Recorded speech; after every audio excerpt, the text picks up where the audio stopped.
Good morning to everyone. Nag-umpisa kami magtanim dito sa labi as a trial.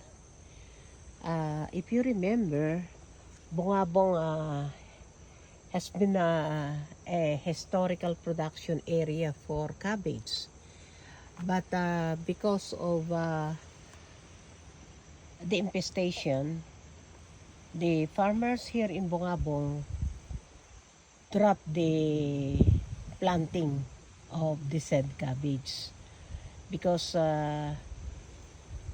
some of the farm already the infestation cannot be controlled, and that's too much insecticide being sprayed in the cabbage at masyadong magastos na.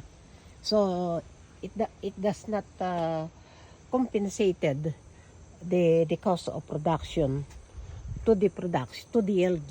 So now, dahil may magandang panahon na naisip natin na pwedeng i-greenhouse, we have to put up a special shelter for this cabbage para hindi masyadong ma-infest at hindi puntahan ng kulisap. Ito yung lugar sa labi na kung saan ay we tried broccoli. Ayan, may broccoli po tayo. Meron tayong cabbage, ayan, about to form a head. It's already more than a month na I think nagsusurvive po ito. Ito po ang ombok. Or pechay bagyo. See, ang lalaki at conducive dun sa area. Kaya makikita nyo po, ayan o, ito ang broccoli. Yan, ito yung cabbage. So, medyo masinsin ang tanim namin, knowing na this is only a trial. Ayan po, nag-head formation na. At ito rin, nag-head formation na. Itong ombok, kaya kitang-kita na ito ay conducive dito sa lugar na to. And so, nagtanim din kami ng kamatis. Kamatis na, ito yung pang salad. Ito yung malalaki na makikita nyo. We will schedule another video para sa paglaki nito. For the meantime, ito muna, meron tayong yung maliliit, yung cherry.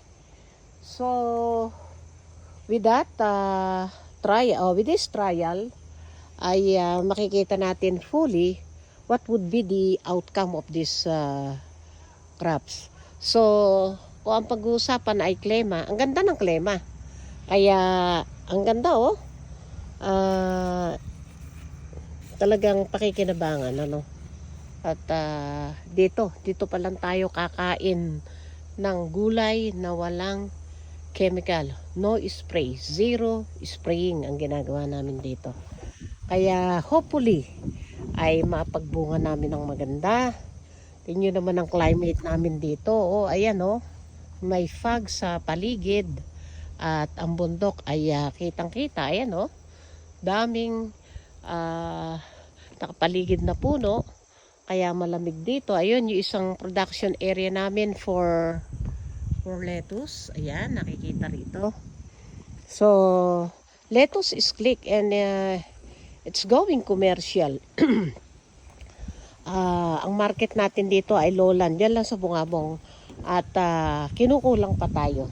Kaya hopefully, this small trial area could be of help in the in our commercial production, ano. Kaya let's wait. Sundan natin at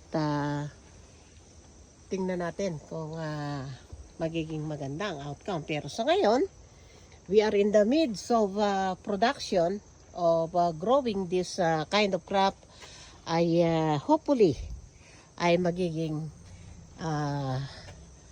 successful itong ating tanim. So bye for now and wait for another video. Thank you very much.